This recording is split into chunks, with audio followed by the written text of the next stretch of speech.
it is messy at first. You already is a lie. You're never going to feel prepared. You're never going to feel 100% there.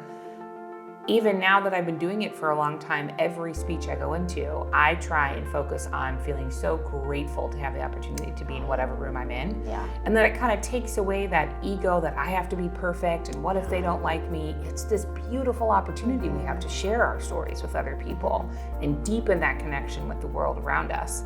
And then it's not quite as scary because people aren't perfect. Yeah. And your imperfectionism is really what's going to draw people to you more.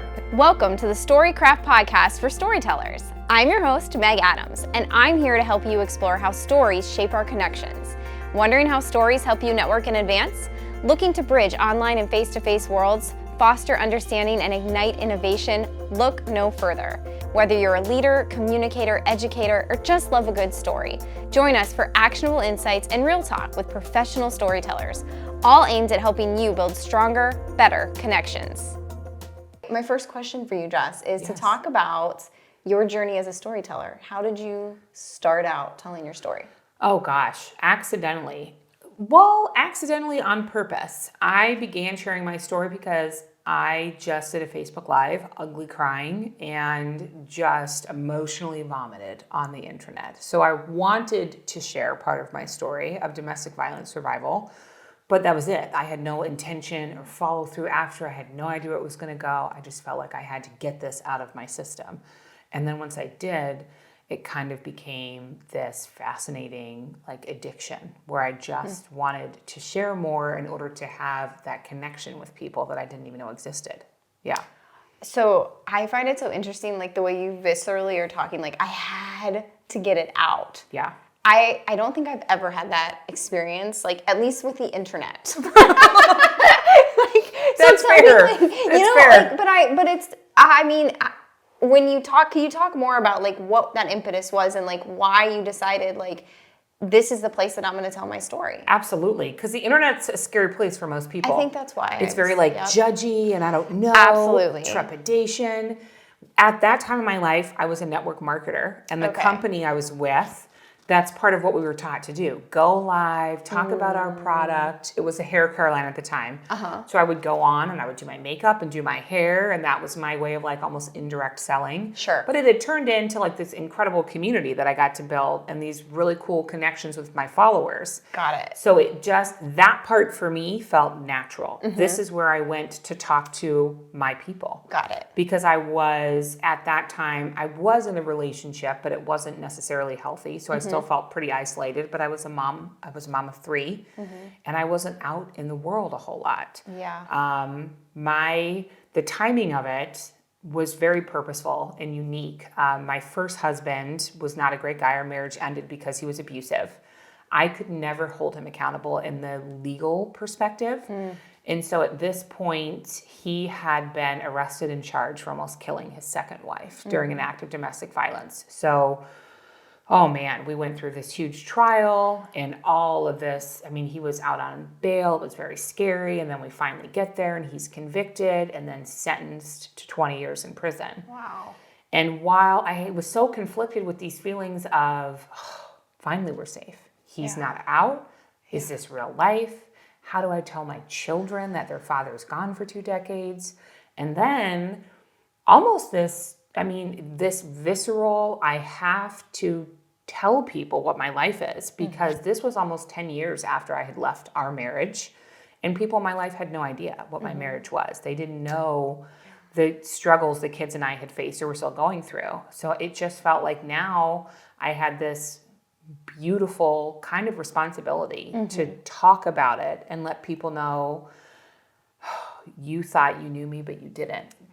Because I felt other people surely felt the same. I couldn't be the only one hiding in plain sight. Right. Yeah. I think, I want to venture to say that a lot of us feel that way, because I think as humans, we grow, right? We're constantly kind of evolving, but that's such a specific, emotionally charged event to happen. Like you said, you lived a decade, right? Yeah. In quiet, holding that in to protect yourself and your kids. And then to be able to say, I don't want this to happen to somebody else and I'm ready to share it. I have this Yeah. that makes sense to me. Like, this has to get out. Right. But I think what you said earlier, even on like a smaller scale, like if somebody hasn't went through that much of a trauma, but I think on some level, a lot of us are like, well, I would hope that we're not the same person that we were a decade ago for many reasons. But it's hard, I think, and I'd be interested to hear your thoughts on this.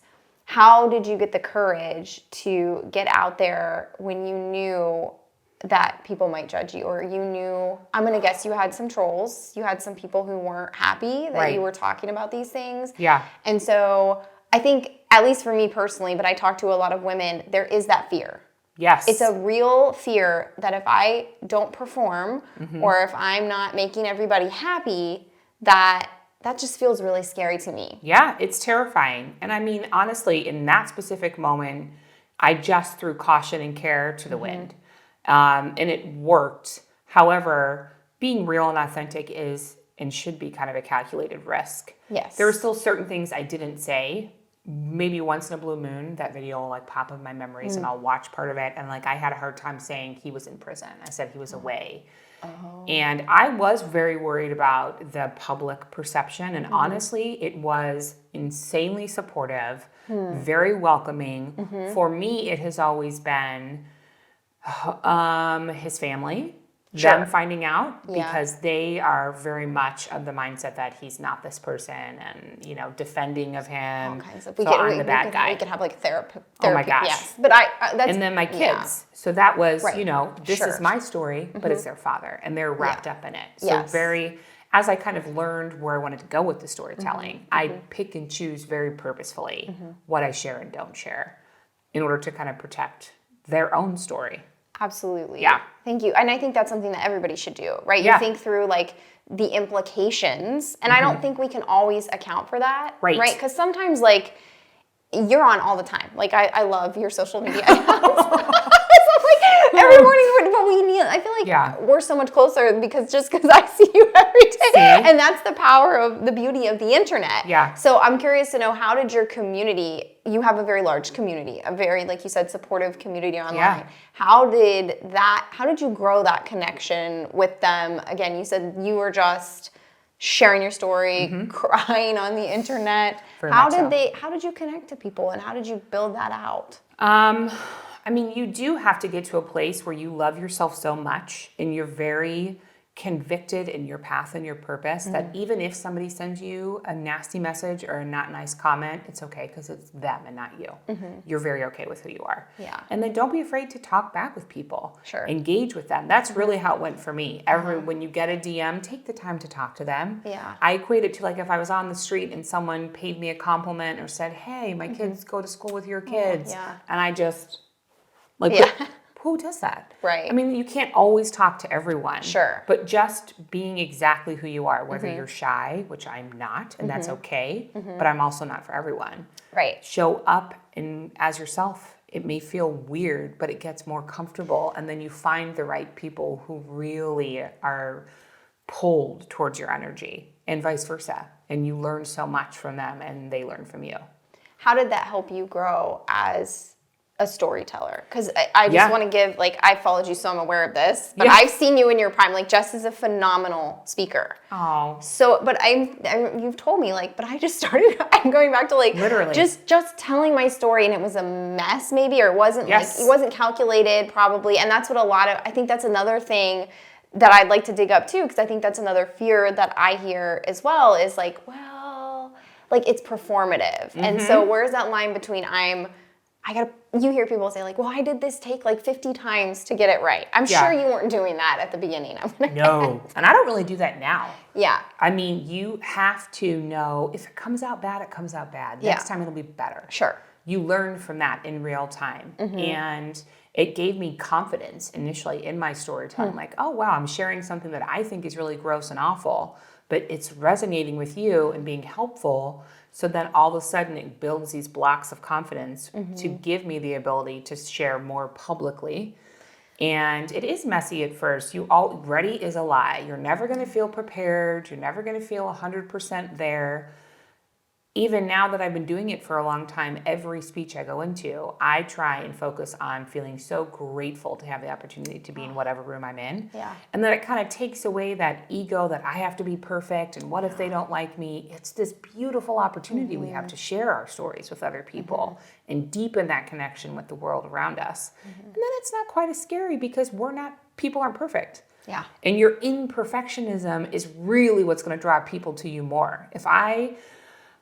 We've chatted about this at a speech that I gave not too long ago. I talked about how I had to go pee really bad. And the first 2 minutes of being in front of people, which I'm sure is not what most professional speakers teach people to do. Yeah. But it was real. It wasn't scripted. It just was, it's who I am. And that may not be who you are, but that's okay. Yeah. You have to be very confident in who you are. And doing it over and over and over again gives you that ability. I would love that. So can you talk about how, maybe just a little more in detail about how that happened for you? Like, how did you go from, what are the things that you did, maybe very practically, that took you from, I just need to get this story out of me to professional speaker? So the very first Facebook Live I did got the attention of an incredible nonprofit in Stark County. Their CEO reached out to me, offered me a board seat. Oh, wow. And then it was off to the races. I was offered the opportunity to speak publicly for the very first time and share my story. I had a pretty large event. There were several hundred people there. I was completely terrified. But I did it because I thought, all right, well, this is the next step. I never knew exactly what the next step was. Eventually, I decided where I would like to be. Sure. And I just let things unfold. So I just started speaking. In my first public speech, I had papers in my hand. I was like thumbing them off out of my way. They were flying on the floor. At the end of it, I had to like scoop down and grab the papers up. Like it was not perfect, but it didn't matter. The moment I got off of that stage, people were coming over and sharing and talking. And it taught me so much because I didn't have to be perfect. So wasn't perfect. Yeah. And then I just went from there. So as a speaker from a professional side, it was knowing I have to just do it. It's not about the money. You're not going to get paid for your storytelling in the beginning. You have to hone that craft. So I dove in and practiced what message I really wanted to deliver. Yeah. What pieces of my story I felt were the most impactful at that time, which has shifted and changed depending on my audience. And making sure, I call it trauma bombing because I do have a lot of trauma in my past. I don't want to just unload all of these things. Right. So I practiced a lot, whether it's on my own in front of a mirror, going over and over again how I deliver something, or just being in front of tons of people, not all at once, different rooms, small rooms, big rooms. You look for those different opportunities. And for me, I think social media is a great opportunity to practice those kinds of things. Yeah. You can get in front of, you're just alone in your room, even if you have thousands of people on a live, you're by yourself. And that doesn't feel quite as scary. You don't have all the eyeballs looking back at you. And you can practice that more if you're not finding the opportunity to share your story. So that's really how it started. I just was out there doing it, one foot in front of the other. Love what you're hearing on this podcast? Consider booking me to speak at your next event. Dive further into the transformative power of storytelling with my keynote. Tell better stories, speak up, stand out, and build community. In a world that often amplifies our differences, my talk invites you to embrace genuine connections. Break free from the echo chambers and discover the art of storytelling. Learn how to share your own narrative, listen actively, and foster communities that flourish on shared experiences. Check out the show notes to learn more about how to book a talk for your next event. So what I'm hearing you say, like a key piece of advice for anybody who wants to be a better storyteller, because I think there are so many opportunities. Like you said, you were a network marketer, but there's also like people starting their own businesses, there's leaders, there's people in corporate, everybody can benefit from being able to speak more confidently and to share their story, I think in a way that people will digest and connect to. And so you're telling us lots of things, but do you have like any like top tips for people who want to do that in terms of getting better? You have to really identify what the purpose is behind your storytelling. That's a great piece of advice. Everybody has a story, but why do you feel yours matters? So once you ask that question, which is the back-ended question. And secondly, what do you want people to walk away feeling? What is their biggest takeaway? Yeah. Whether it's something tangible and a teachable lesson or just this overall transformational feeling. And that will help you curate, because our stories are so vast and they're so layered and complicated. And it will help you go through and pick out what moments in your life apply to those lessons better. Yeah. And so have you done that? So I always find it interesting is there's like the professional speaker, right? So like maybe you're in front of a group or you're in front of your camera, you're sharing on social media, but then there's also the storytelling exchange that happens over a cup of coffee or a lunch, right? Yeah. Where you're, and I would say even it's like that in real time. So how do you become more self-aware of like catching those stories, right? You just said it's an experience, it's a moment that connects to a lesson. How do I catch those moments, or how do I share them off the cuff, maybe in a way that's not so scripted? Oh, that's a really good question. I think that's the self-development piece. So you have to start looking within and healing some of the things from your past stories. And understand, you answer that question. That was one of the that actually was a huge lesson for me when I started speaking. I asked myself back then, when I was maybe still in this abusive situation, what did I need most? And what I felt like I needed was a me. I needed someone who had been there, done it, walked that walk. So I'm not saying in a relation to trauma, but from a story perspective, you need to be able to solve something. It's just like any other business. You're answering the question to a problem. So it can just help you look through it in that way, and you get more familiar with your own stories. And it should just be a conversation, whether it's you're speaking with one person over coffee or you're speaking to hundreds of thousands of people. It should be very organic, in my opinion. I don't love and I don't subscribe to the philosophy that it has to be this perfectly curated, very poised, professional. When you move this way, we do this. And when you use this inflection and lean, it should be who you are. So to me, they're almost the same. I have never struggled with that because you get very comfortable with who you are and your story. And then it just comes out. Yeah. Do you have any advice for like engaging other people? So like story exchange, right? So, and I'm guessing that this happened a lot as you were building your community online, but also I've seen this happen like at your, like I saw this happen when I saw you speak. Okay. I saw you interacting with the audience. I saw the eye contact. I saw you speaking off the cuff. How do you do that? I know you said confidence, but I'm just wondering like how do you develop that as a storyteller? Honestly, experience. I wasn't always so comfortable doing that because in the beginning I was much more focused on the perfectionism of the delivery. And then if I got off script and I couldn't remember where I was going to need to go because I was talking with somebody in the audience, it threw off everything. So, for me, I mean, I have 4 children at home. So when I practice keynotes, I get interrupted constantly. Oh my gosh, I love this. It's like just by default, it's helpful. Go back. So I have to go back and forth and go, Where was that? I record myself either on video or voice memo. Okay. I will set my phone up in front of my bathroom mirror. And I mean, I will look in the mirror like I'm looking at people in the audience. I'll practice some potential ad libs that just feel natural in the moment.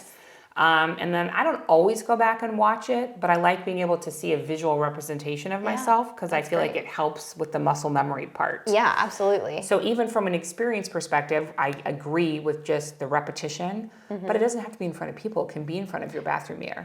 Doing it over and over and over and over again. So then even if you get off track, and this is something I say to everyone, if you do get off track, because it's just an organic exchange with someone in the audience, which is so important to be able to do. I love when speakers do that. Because that's what people want. Exactly. You're sitting there hanging on their every word waiting, and you want them to be like, oh my gosh, you looked at me? Right. Call yourself out. Be like, you know what? I have no idea what I was supposed to say right then. And then that's such a good. It's okay. Right. And as you mentioned earlier, you're building that relationship with the audience as you do things like that. That's a great piece of advice. Yeah, I think that's fine. If people expect perfectionism, first of all, I don't think they do. We expect that of ourselves. I agree. Nobody listening to us expects that. So just call yourself out, and then it kind of lightens the room, which lightens you. Yes. And most of the time, it's not going to go exactly how you thought it was going to go. But nobody else knows that but you. That's true. So it's fine. do you have any advice for, so maybe people who are in more corporate situations, so maybe where they don't have as much control as you and I might have control of our situation. Yeah. I'm just guessing based on your experience starting out and all the risk that we mentioned earlier. Yeah. Being vulnerable is such a, I mean, it's great. We need vulnerability in story exchange. You are, again, I commend you because you inspire me. I'm like, I need to, this is a selfish question too. Yeah. How do we become more vulnerable, but also think through like some of the risks that would be involved? Because you had talked, I think you're such a great person to answer this because you, like you mentioned, you had your kids wrapped up in this, you had your ex-husband. And so these are most people, as you know, historically, have not talked about this. Yes. Yeah. Like there's a reason why you were called immediately after doing that live. Yeah. Right? Well. Yeah, because there aren't a bunch of views, Jess. No. And so how do you, and I know this is a personal question, but like how would you advise people to understand like, I can mitigate the risk, but I do have to be vulnerable at the same time. It's always going to be there, as you mentioned. Yeah, you just have to push through the fear, quite honestly. And analyzing the risk is huge. So you just kind of train yourself to know that line won't be crossed. Yeah. And knowing your audience, especially, oh gosh, in a workplace setting, in a corporate setting, there will forever be things that aren't appropriate. I fully respect that. However, I'm just sort of the antithesis sometimes of that thought process. Sure. Because we're all human beings. Right. And I feel especially in some of these really pressure cooker workplace situations, a lot of what is missed or people forget is they have a life outside of this building, outside of the duties that they need to perform. And if we just allowed people to sometimes be human, and I think we need to remember that vulnerability isn't a one-way street. So I can be vulnerable and share, but especially in this dynamic of like maybe a corporate setting, you have to allow others around you to be vulnerable and be willing to receive that and not judge or critique and hold on to it and look at them differently. Because it's such a privilege to have someone be vulnerable with you and accept that almost, that's like a gold star. They trusted you enough to be able to share something. Absolutely. And you just are reminded of people's human sides. So just you have to push through the fear. It's going to feel awkward. And even the concept of like oversharing. Sometimes I was literally at an event a couple weeks ago, and while the words were coming out of my mouth, I'm like, I shouldn't be saying this, but here it comes. It's just coming out. I can't stop it now. And maybe you do. Maybe you're like, oh, and you kind of cringe, but then you learn. Yeah. Or you can understand that there was probably a reason that you chose to share that story at that time with that person or these people, and the why will unfold later on. Yeah. So trusting in the process, and you're not really going to know at the moment. That's okay.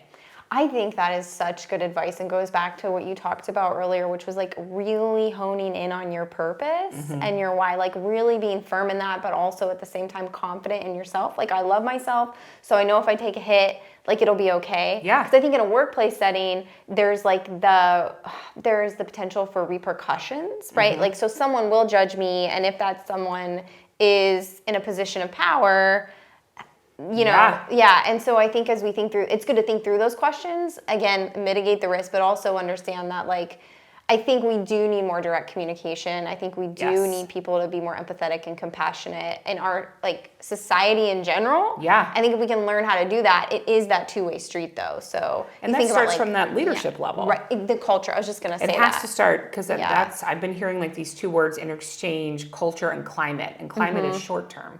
So if we need this culture to change, it has to start from the way leadership operates. Absolutely. And then it trickles down. Yeah. And it's never fast.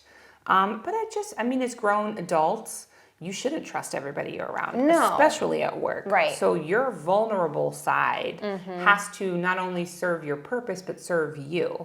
Absolutely. And if you find yourself oversharing constantly and then like maybe biting your tongue and be like, what am I doing? That's a big question. There's a reason that you're just like boiling over with all this stuff and identifying what that is, because it can be harmful. Absolutely. Absolutely. Yeah. Yeah. And I think, but I worry about, and I would think, I think this applies to more the workplace too. This can be like family settings, right? Like friends. I mean, like there's so many times where we're constantly like, I find myself when I'm telling a story, like, maybe in real time shaping this in a way that will land with this person? Am I kind of hiding parts of myself because I'm afraid of judgment? And so, I would love to see people be more confident and be more open in what they're sharing, because I do think that leads to more innovation. It leads to, when you're confident, you just think of like all the energy that you bring to a situation and all the ideas. And when you're around someone like, that will really support you, and like you can bounce an idea off of, like, that's how stuff happens. Absolutely. You erase that limiting mindset that you were probably stuck underneath of. And that's where the magic happens. Right. I mean, because we're from our DNA, we're 99% the same, every one of us. And to me, the only difference is our stories and our learned life experiences. That's what sets us apart. So why we're not utilizing that as our true superpower is beyond me. But it's just like any other skill. You have to learn how to use it, when to apply it, how hard to apply it in different scenarios. And that just takes a little bit of time to try and figure out. Yeah. I keep hearing that. That's okay. Okay, so we are bought in. Like, our listeners, whoever is listening, she's like, yes, Jess, I am sold. I'm going to go for it. What are the first steps? First steps are those two questions. Why do you want to start sharing?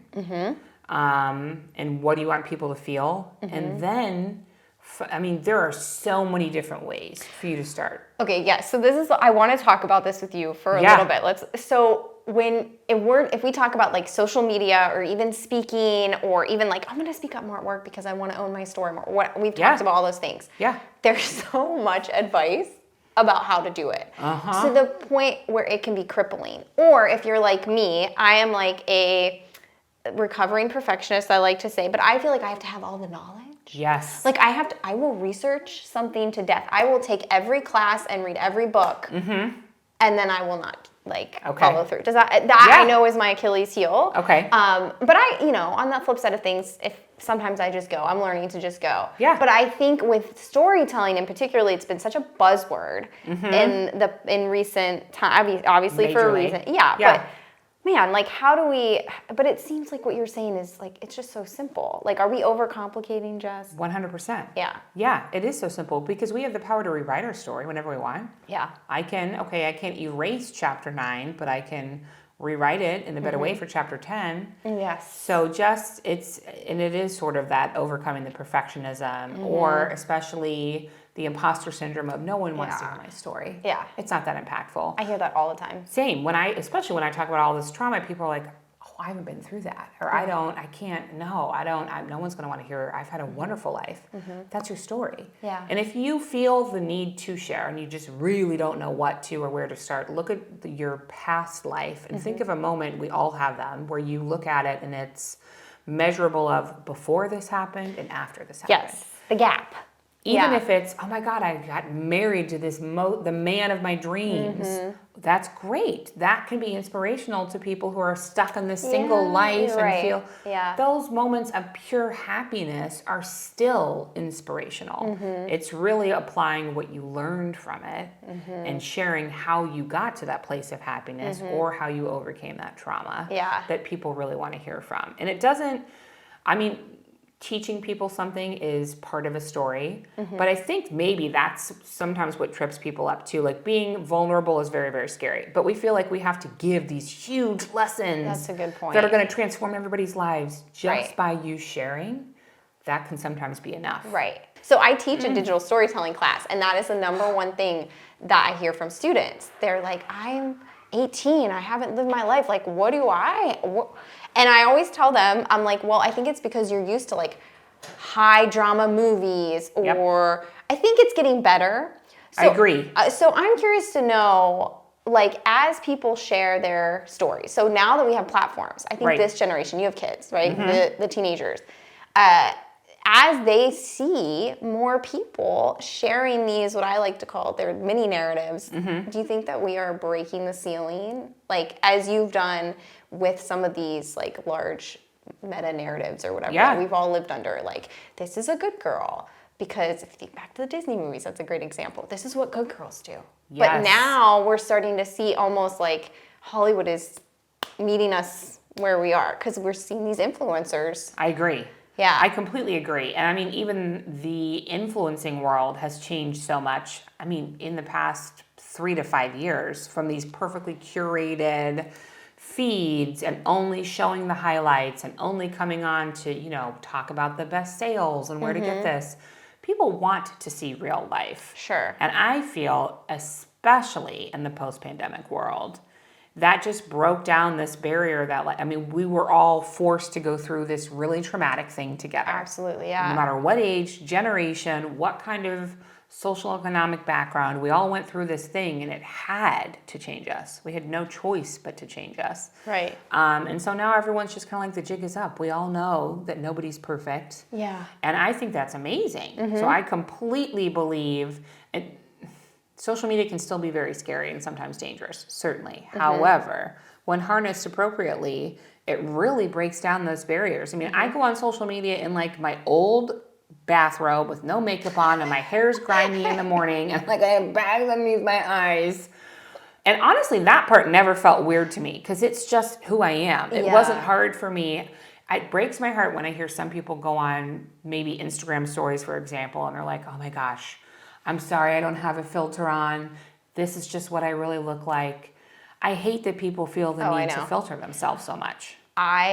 It's a pet peeve when women, especially for me, say, I'm not in pictures. I don't like, and I'm just like, no, I just think of how much you're missing out on. Yeah. Right. And it's not even, I don't think you have to be on social media, really. But I think, like you said this earlier, I think you need to be confident and love yourself. And I think when you truly do love yourself, like you said, you can just show up as you are. Yeah. I'm not for everyone. Absolutely. I know that. Yeah. I am a lot to handle. God bless my husband. But I love who I am. And it's so okay if you don't love me, because you know what? I don't love everybody I meet either. But we can still treat people with kindness and compassion first and foremost. My youngest is now about 1.5 years. I experienced crazy postpartum depression for the very first time with baby number 4. And I had to learn to love myself again, even in a very superficial way. Yeah. Clothes don't fit the same. The things that used to flatter me don't. And you go through this crazy depression, and then you look different and you feel different. And I found myself not being Jess. Yeah. And I had to practice all of this stuff that I have been preaching and put it into play in my own life and get back to feeling very confident. Why I feel like sometimes we put so much pressure on ourselves when we are maybe in a funk, or we're trying to be vulnerable and share things from an authentic perspective, and maybe it doesn't work out, or our life looks different. We try and get back to this older version of ourselves, this, in our mind, more successful. I was trying to do that. When I met my husband several years ago, I was skinnier, I was very confident, all of these things that attracted him to me. I shouldn't be the same person I was 3 or 4 years ago. Yeah. We should always be growing. And sometimes growth is really hard. And you have to go through a yucky moment before you bloom into this beautiful new version of yourself. And just giving ourselves the grace. And in those moments, there's another story. I was just about to say that. Yeah. I now can connect with people in a real way about postpartum depression. I could empathize before, but this is just another chapter. It wasn't fun. I didn't love it in the moment. But it's something else. If you're always looking from this lens of, I may hate this is awful, this is frustrating, but what can I learn? And how could I maybe help someone not be as down as I was, or feel the exact same way, or take as long to get there? Then it's just this cool opportunity. Okay, we had to pause the podcast to let you in on this opportunity. If you're ready to elevate your brand storytelling, don't miss our training, Tell Better Stories, led by me, a seasoned television journalist and PR professor, and Kyle, an on-air meteorologist and video storytelling expert. This workshop unveils our secrets to craft compelling, personal-driven narratives that resonate with your audience. Learn our distinct approach that puts people first and brands second, leveraging 6 storytelling elements for maximum impact. Walk away with actionable strategies, tactics, and a clear process to replicate success in any organization. Check out the show notes to learn more about this offer, or reach out to homeplacecreative@gmail.com. How do you continue showing up when you're not feeling it? You're not your best. You're not your most energetic. You're not, maybe Or should you even show up? I mean, that's another question. Like, should Yeah. you, if maybe I'm in a funk? I don't know. See, I think it's split in the middle. Okay. I have definitely learned to give myself grace and not show up because it is so hard to be pulled in that many directions. Yeah. And when you do show up, I mean, if you feel this sense of obligation, then it becomes yucky and inauthentic. So when you do show up, to me, that's really where the power and authenticity lies, showing up in the low moments and just literally saying it is what it is. I did the same thing when I announced to the world that I felt like I was going through postpartum depression. I went on Facebook Live. I hadn't even really talked to my husband about it yet, which maybe in hindsight I should have done, but Yeah. I just called a spade a spade. And again, everybody was very receptive, and I heard all of these stories, which helped me. Yeah. And I was able to help other people. And you just take away this, I don't know, smoke screen that we feel we have to keep up all the time. That is even more draining. That's a great metaphor when you talk about community building. I mean, that is why we're wired as human beings to connect in that community, even if it's just support or it's just like, I've been through that too. Yes. That's the reason you're getting out there. Yeah. Right? Like, it goes back to purpose and why. Yeah, you just do it anyway. Even if it's messy, even if like your purpose in those moments needs to be to just force yourself to do it, not to fulfill this huge thing. You're just showing up because you know it serves a purpose in the long run, but you don't take the pressure out of it. Like, you're not showing up to change the world on a really bad day. You're just doing it. Yeah. I love that. So my next question, I'm just so curious to hear your thoughts about this. So do you perceive yourself as like a brand? Are you a brand, or are you like, because I think it's so hard. So one of my favorite theorists, the line is like, our stories are the mask through which we can be seen. And so we're all like naturally, as you said, like we're revising our stories sometimes in real, sometimes, you know, the memory is, that's why you can have like 6 people at the same scene and they're all seeing different things. Yes. So I'm curious to know how you manage that, like your public persona or your brand versus who you are. To me, they have to be the same. You just don't show all of yourself, but it has to be aligned with the brand. And because I do make money as a speaker from social media with these connections, but I do far more from a business perspective if I'm being who I really am, because you can't keep up that lie forever. And people are very smart in 2023, and they're going to be able to see through it. They can smell your bullshit. Yeah. Like very quickly. Yeah. They're going to be able to see through it. So you still have to, and I love that question actually, because I feel like that's probably this misconception that if you're going to show up as authentically who you are and that is your brand. I mean, I don't have like a brick and mortar store. That I am my brand. Right. And even the name that I go by is not legally my name now that I'm married. But that's what I go by for work. Right. But it's who I am. Right. I show up as me. It doesn't have to be all of me. There's still a private life. Right. That I hold very close. And it is personal. And that's normal. Like that's okay. Just because you're showing up as the real you doesn't mean you have to show up as all of you and expose everything all at once. I love the way that's such a great way to think about it. Yeah. Like it's just a piece of me. It's not the whole me. Because it's just impossible, I think, as humans. You are, and I think that's the other thing I wish kind of audience understood more. I think it would allow us to have more compassion, because I think that you can see like you're just getting a glimpse of what this person is saying. Maybe it's, what does Instagram give you, like a minute? Like I mean, and those are getting choppier and choppier, but shorter and shorter, I should say. So, but I love the way of thinking of it. So it's not my whole self. Right. It's just a part of me. Yeah. I've never heard it described like that, but I appreciate it. Yeah, I mean, you don't put that much pressure on yourself. You don't have to share every fight you have with your husband. Right. In real time, or that your kids are driving you crazy. It's fine. But that's the risky part of the vulnerability. And that's you thinking through like your purpose and your why. And I think, and I don't know if you do this with people, but when I'm consulting or working with students, I'm always thinking like you said this earlier, how do you want people to feel? I mean, some people, maybe you do want to stir the pot. Maybe that's your goal. Like you want to have this conversation. You're going to rub people the wrong way. You know it. Yeah. Other people are like, I'm happy, I'm energy.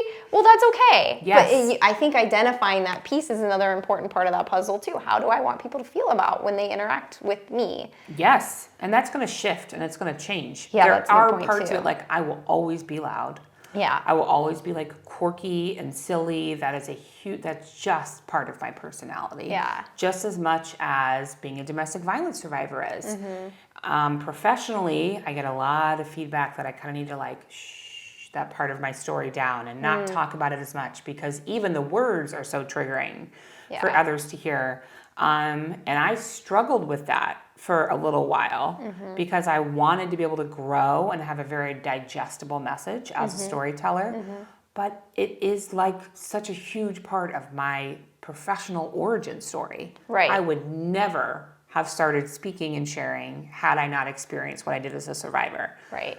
So I curate it, and it's different for my audience. But if you feel that one piece of you, no matter what everybody else says, is very important, then you continue to share it. And you figure out, I've adjusted it. Sometimes I tone it down. Sometimes I want to stir the pot. And I want people to know, like, I'm not going to stop talking about it, because domestic violence will never go away and it will never end. Right. So that is another part of my purpose. In just raising, like, this is what it looks like.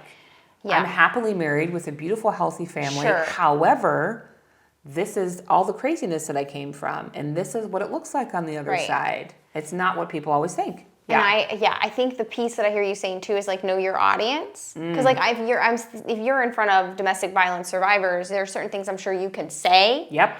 And then if you're in a crowd of like a general audience or a business audience, it goes back to like, for each story you're crafting, what's my purpose? What's my why? How do I want people to feel? And then part of I think part of the question when you ask, how do I want people to feel, is like, who are they? Yeah. What are their needs coming into this situation? Because it has to be a servant mindset when Yeah. you're sharing. There are people who just like to hear themselves speak. They just want the attention. And that's fine, sort of, but you're not going to get this overall longevity of a career from that kind of mindset. Yeah. And I don't believe that people should have all of these different talks and stories and and shift it for everyone. There are things you should be an expert on as a storyteller. I pick 3 main topics that I feel very confident in being able to deliver. However, the stories that fulfill those topics shift That makes sense. upon my audience. Yeah. And as I grow and just develop new stories As a and person, new chapters new in life. experiences, Right. That's another really good piece of advice that's very practical. Like, what are my 3 pillars, or the 3 things that are going to stay sustainable? Right. So that if I am going to be a professional storyteller, I know these are my things, and I can just grow in these areas. Because there's all this pressure professionally you need to make money at whatever you're doing. Right. I'm a chameleon. I can talk at this and I can go here and I can show up here. But no, people want an expert in whatever you're talking about. And if you talk about everything under the sun, you can't possibly be an expert and knowledgeable in all of those things. Even in a corporate setting, when you're hired to do a job and you have a job description that may change a little bit as you grow in that position, but you're not just going to all of a sudden shift and do something in like a completely different department that you weren't hired to do. Right. And you have to be confident in what that looks like. You're going to grow, absolutely. But I see some people try and do that because you were so excited in the beginning. And you like want to just talk all the time and share. I'll take whatever I can get. Yeah. What are your 3? My 3 are obviously my story of survival. The art of purposeful storytelling, which I love. Yes. And then a new one that I've added in is, I'm still fleshing out the name, so I'm trying to decide what I want to say, but redefining your future success. I have heard a lot lately at different things I've been to where it's just this, and it's a cultural thing from society. What are your qualifications? What are your degrees? What's on your resume, really? And those things are so important, but we are undervaluing people's learned life experience that's giving them the ability to perform in these incredible, whether it's a job or you're creating your own business. And I want people to be empowered to understand. You have what it takes. You may have to find a different room or create your own table for people to sit at. Yes, I love that too. Because if people are saying, oh no, you don't have the right qualifications to sit at this table with us. Right. That's okay.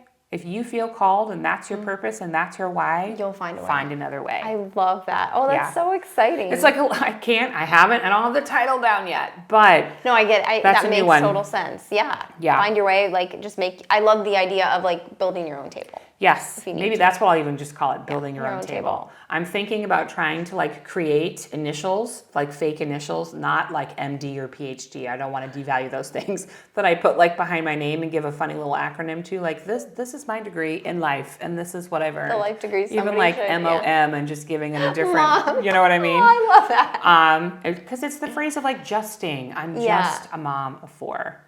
Right. We just ourselves all over which the is time. like the most important job you could ever do to benefit society, right? I just think, again, post-pandemic, a lot of people had no choice but to pivot. Right. So we'll do our rapid fire questions. Ooh, Are you ready? Yes. Okay. Okay. So these are my favorite. Okay. So your favorite story, book, movie, song, speech? Ooh, you said song, so I'm going to go with This Is Me from Greatest Showman. Yes, I knew this. We were friends. That is a staple. Kyle's laughing. That's a staple at our house. If I am ever down, I am brave, I am bruised, I'm who I'm meant to be. This is me. That is so you. If I had tattoos, I would get one with that. Yeah. That's amazing. Okay, so the best piece of storytelling advice you've ever heard, and you just want everybody to know about it, or the worst piece of advice that you want to warn people about when it comes to sharing their stories. Okay, I'll go worst first. Okay. Worst piece of advice. Oh gosh, pretty much what we were just saying. You can speak to anybody at any time about anything. Yeah. Just never miss an opportunity. You have to take everything that comes at you. No, you don't. Best piece of advice is ready as a lie. You're never going to feel fully prepared. You just have to start. And you may not feel prepared 5 years down the road either. That's okay. Yeah. You just have to start doing it one step at a time. Yeah. I love that. And then how do you define storytelling? Wow, gosh, it's probably wrapped up in the power of authenticity. Really showing up as who you are, but in a purposeful manner. With a goal of really transforming people's lives around you. Yeah. I don't even know if that makes sense, but that's how I feel in my brain. No, I love that. Thank you so much. So thank you so much for your time in the conversation today. I think our listeners are going to love it. You gave a whole ton of advice. I'm going to have to listen back as I edit and take notes for myself. Thank you for having me. Yes. I appreciate it. We're so glad you've listened to this podcast episode. If you liked it, would you mind doing us a favor? Share this episode with someone who would be interested in the topic too. We're on a mission to help everyone become a better storyteller. And don't forget to subscribe to the show to get updated every time we release a new episode. Each and every episode is produced, hosted, and edited by us, Meg and Kyle Adams at Home Place Creative. Happy storytelling.